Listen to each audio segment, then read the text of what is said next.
Hi friends, ఈ రోజుల్లో ప్రతి తల్లి తండ్రి కూడా ఉద్యోగం చేయాల్సిన బాధ్యత ఉంది. ఎందుకంటే ఈ ప్రపంచంలో కాస్ట్ ఆఫ్ లివింగ్ చాలా హెవీగా పెరిగిపోయింది. ఒక 10 years బ్యాక్ ఒక 10,000 వస్తే ఒక కుటుంబం బ్రతికేది. కానీ ఇప్పుడు 30 to 40,000 ఉంటే కానీ బతకలేని స్టేజ్లోకి వెళ్ళిపోయింది. సో కాబట్టి ఇద్దరూ కంపల్సరీ జాబ్ చేయాలి.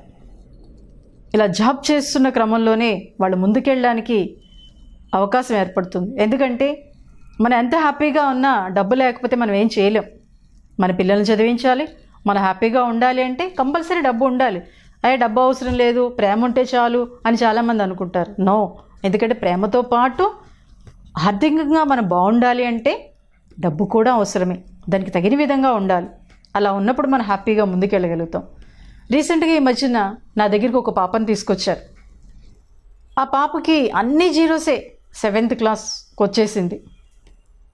కానీ చాలా తెలివైన అమ్మాయి. కానీ పేరెంట్స్ ఇద్దరూ కూడా జాబ్ చేస్తున్నారు. ఆ పిల్ల ఏమంటుందంటే, అబ్బా ఎప్పుడు అమ్మ నన్ను ఏం పట్టించుకోదా ఆంటీ, జాబ్ అంటది, వస్తుంది అలసిపోతుంది. డాడీ కూడా అంతే, వస్తారు, భోజనం చేస్తాము, పడుకుంటాము, హోంవర్క్ చేసావా అంటుంది, అంతటితో అయిపోతుంది. నాకు చిరాకు వస్తుంది, ఈ చదివేనా, ఇంకేం లేదా అని అంది. నిజంగా మనకు ఆ అమ్మాయి సమాధానం చెప్పాలిగా. ఆ పాప చెప్పిన విషయాలు, కనీసం అమ్మా నాన్న నాతో మాట్లాడరు, కనీసం టైం స్పెండ్ చేయరు అని చెప్పింది. ఆ డాడీ నా దగ్గరికి ఎందుకు తీసుకొచ్చారో తెలుసా? ఒకరోజు ఆ పాప వాళ్ళ డాడీ దగ్గరికి వెళ్ళి, డాడీ నువ్వెంత సంపాదిస్తావని అడిగి, మీ రోజుకి 5,000 సంపాదిస్తాను నాన్న అని చెప్పాడు. అంటే అతను ఒక సాఫ్ట్వేర్ ఇంజనీర్. అంటే ఓకేనా డాడీ, నా డిబ్బీలో ఒక 1,000 రూపాయలు ఉన్నాయి, ఈ 1,000 రూపాయలు నీకు నేను ఇచ్చేస్తాను, కొంత టైం నాతో స్పెండ్ చేయను. అంతే ఆ ఫాదర్ స్టన్. చూసారా పిల్లలు, కనీసం కొద్దిగా సేపు అయినా మా అమ్మ నాన్న నాతో స్పెండ్ చేస్తే బాగుండు అనే ఆలోచన. కానీ ఎంత సున్నితంగా అమ్మాయి చెప్పిందో చూసారా వాళ్ళ ఫాదర్ తోటి. కానీ మనం స్పెండ్ చేస్తున్నామా అంటే స్పెండ్ చేయటం లేదు. వాళ్ళకి మనం డబ్బులు ఇస్తున్నాము, వాళ్ళని చదివించాలి, గొప్ప గొప్ప స్కూల్స్లో వేయాలి, గొప్ప గొప్ప కాలేజీలో జాయిన్ చేయాలని ఆలోచిస్తూ 24 గంటలు ఒక యంత్రంలా కష్టపడిపోతూ పిల్లలకి మనం ఇవ్వాల్సినవి ఇవ్వటం లేదు, విలువల్ని. ఎప్పుడైతే అవి మనం ఇవ్వలేదో ఆటోమేటిక్గా వాళ్ళల్లో మనం ఏదైతే మనం వాళ్ళు చెయ్యాలని అనుకుంటామో ఎట్టి పరిస్థితిలో చేయరండి. అనుక్షణం వాళ్ళ అమ్మా నాన్న ఏమనేవారంటే, నువ్వు బాగా చదువుకో అది చాలు మాకు అనేవారు.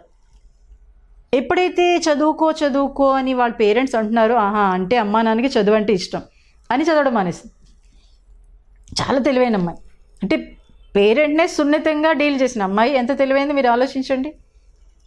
చదవడం మానేసి అన్ని జీరోస్ తెచ్చుకుంటాం. దాంతో నా దగ్గర తీసుకొచ్చారు. అంటే ఇక్కడ పేరెంట్స్కి పిల్లలకి మధ్యన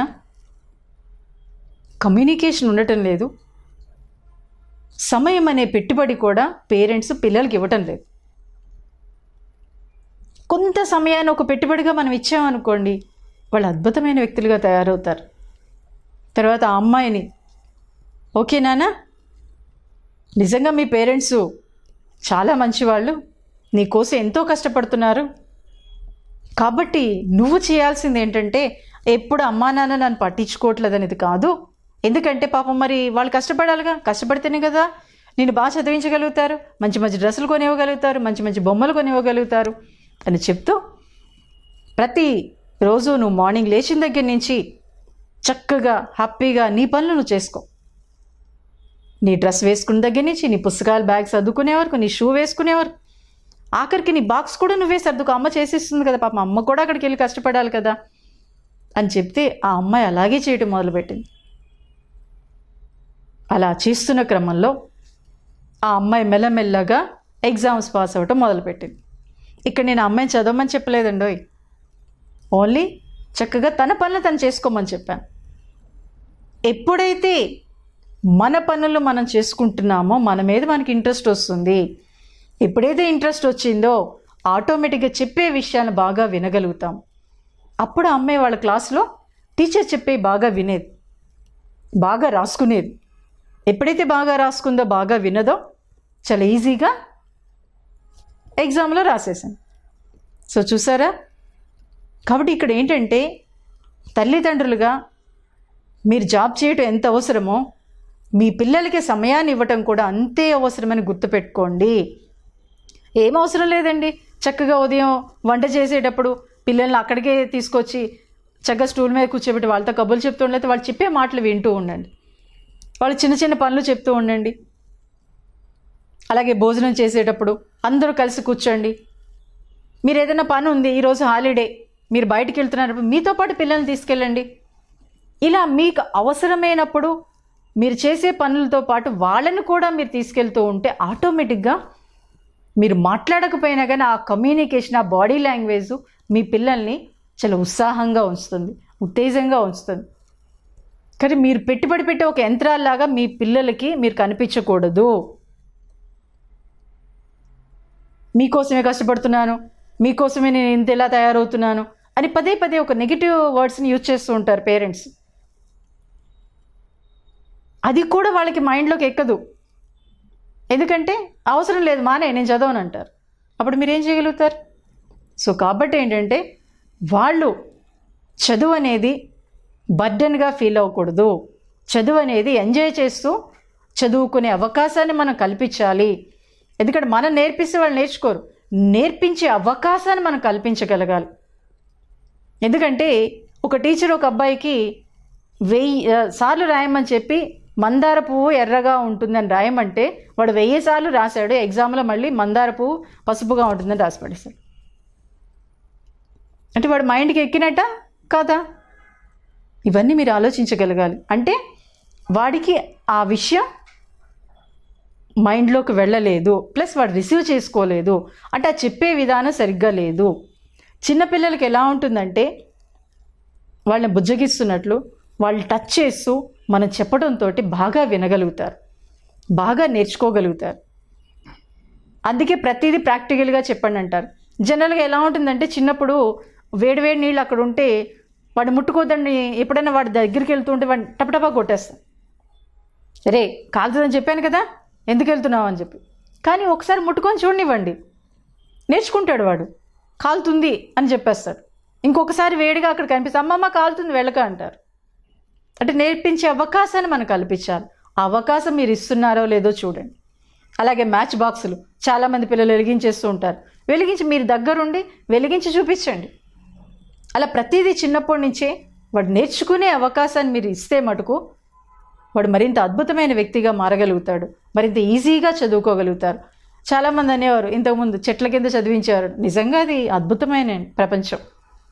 ఎందుకంటే ఒక ప్రకృతిని చూస్తూ ఎన్నో విషయాలు మనం నేర్చుకోగలుగుతాం. ఎందుకంటే ఈరోజు పెద్ద సునామీ వచ్చిందనుకోండి, మర్నాడికి ప్రకృతి ఎంత ప్రశాంతంగా ఉంటుంది.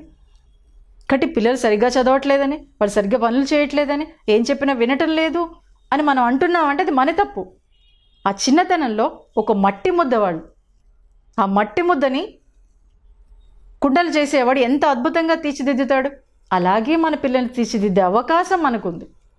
సో కాబట్టి మీరు జాబ్ చేస్తున్న క్రమంలో మీకు మీ జాబ్ ఎంత అవసరమో మీ పిల్లవాడు లేదా మీ పాప మీకు ఎదగటం కూడా అంతే అవసరం అని మీరు గుర్తించగలగాలి. అలా గుర్తించినప్పుడు వాళ్ళు అద్భుతమైన వ్యక్తులుగా మారుతారు. మీరు ఒక్క 5 T's ప్రాక్టీస్ చేయండి ప్రతిరోజు కూడా. టీ అంటే టైం, కొంత టైము వాళ్ళకి కేటాయించండి. ఏమో అసలు ఒక 5 to 10 minutes చాలు. వాళ్ళతో చక్కగా ఎప్పుడూ కూడా ఆ టైం స్పెండ్ చేసినప్పుడు వాళ్ళు ఏం చేస్తున్నారో అబ్జర్వ్ చేయండి చాలు. ఎక్కువ మీరు మాట్లాడాల్సిన అవసరం లేదు. Tea for talk. వాళ్ళని ఎక్కువసేపు మాట్లాడనివ్వండి. ఎంత ఎక్కువ మాట్లాడితే వాళ్ళలో ఉన్న చెత్త అంత బయటకు పోతుంది. ఎప్పుడైతే బయటకు పోయిందో మీతో వాళ్ళు చాలా ఫ్రీగా మారిపోతారు, ప్లస్ విషయాన్ని గ్రాప్స్ చేయగలుగుతారు. కాబట్టి వాళ్ళు అది మాట్లాడుతున్నారు ఇది మాట్లాడుతున్నారు, ఇది వద్దు అది వద్దు అని మాట్లాడదు దయచేసి. వాళ్ళు ఎంత చెప్తే అంత చెప్పేసేనివ్వండి, మాట్లాడనివ్వండి. మీరు ఆపొద్దు. మీరు ఆపారంటే వాళ్ళలో ఉన్న చెత్త అలా ఉండిపోతుంది. మాట్లాడినిస్తే వాడి చెత్త అంతా బయటికి పోతుంది. కొత్త విషయాలు నేర్చుకోవడానికి మైండ్ రెడీ అయిపోతుంది. సో అది కంపల్సరీ చేయండి. అలాగే టీ ఫర్ టచ్. పిల్లల్ని ఎప్పుడు కూడా చక్కగా ఈవినింగ్ స్కూల్ నుంచి రాగానే చాలా హ్యాపీగా తీసుకొని ఒళ్ళో కూర్చోబెట్టుకొని కబుర్లు చెప్పండి, వాళ్ళు చెప్తే వినండి. ఆ టచ్ అనేది ఏమవుతుందంటే వాళ్ళలోని ఎమోషన్స్ని కంట్రోల్ చేస్తుంది. ఎప్పుడైతే ఎమోషన్స్ కంట్రోల్ అయ్యాయో వాడు మీరు చెప్పినట్లు వింటాడు. అవసరమైతే కాసేపు అలా చేయి పట్టుకొని నడవండి, లేదా కాస్త బయటకు అలా తీసుకెళ్ళండి, ఎక్కువసేపు ఒళ్ళో కూర్చోబెట్టుకోండి. ఆ టచ్ అనేది వాళ్ళ మైండ్ని చాలా అద్భుతంగా యాక్టివేట్ చేస్తుంది. అది మీరు కంపల్సరీ చేయండి. Tea for tolerance.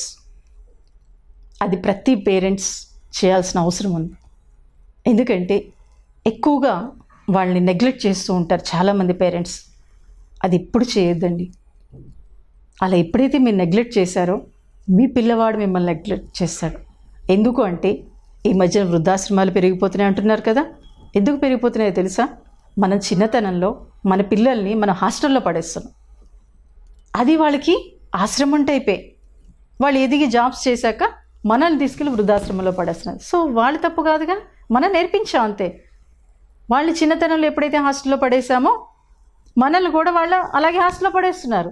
అందులో తప్పేమీ లేదు, వాళ్ళని తిట్టుకోవాల్సిన అవసరమే లేదు. కానీ మనం అందరం ఏం చేస్తామంటే అదిగో పేరెంట్స్ని తీసుకెళ్ళి వృద్ధాశ్రమాల్లో పడేశారు వీళ్ళు అని తిట్టుకుంటారు. ఏం కాదండి, ఒక్కసారి ఆలోచించండి. అది తప్పా ఒప్పా లేదా మనం చేస్తున్నదా అనేది మీరు ఒక్కసారి ఆలోచించినప్పుడు అప్పుడు మీ మైండ్కి తెలుస్తుంది. అలాగే టీ ఫర్ ట్రస్ట్. పిల్లల్ని నమ్మండి అమ్మా. ఎందుకంటే వాళ్ళని మనం నమ్మితే వాళ్ళు మనల్ని నమ్ముతారు. ఆ నమ్మకం అనేది మనం పిల్లలకి ఇస్తున్నామా లేదా అనేది ఎంతో అవసరం. ఎందుకంటే ప్రేమ కన్నా ఆప్యాయత కన్నా నమ్మకం చాలా అవసరం. ఎందుకంటే వాడు చదివాడని చెప్పాడు, నువ్వు చదవలేదురా అంటాం. నేను అది చేశానమ్మటి నువ్వు చేయలేదంటాం. ఎప్పుడైతే అలా మనం పదే పదే అన్నామో వాడు మనల్ని నమ్మటం మానేస్తాడు. సో కాబట్టి వాళ్ళు చెప్పే చేశారా లేదా అబ్జర్వ్ చేసుకుంటూ పరిశీలించుకుంటూ అప్పుడు నమ్మండి. ఎప్పుడైతే మీరు నమ్మారో మిమ్మల్ని వాడు బాగా నమ్ముతాడు. ఎప్పుడైతే వాళ్ళు మిమ్మల్ని నమ్మారో మీరు చెప్పిన విషయాలను ప్రతిదీ చక్కగా వింటారు, చేస్తారు. అప్పుడు ఉన్నతంగా ఎదగడానికి అవకాశం ఉంటుంది. సో కాబట్టి మన పనులు మనం చేసుకుంటూనే మన పిల్లల్ని మనం అబ్జర్వ్ చేసుకుంటూ వాళ్ళకి ఈ 5 T's ఇవ్వగలిగితే మటుకు ఒక అద్భుతమైన వ్యక్తులుగా తయారవుతారు. Thank you.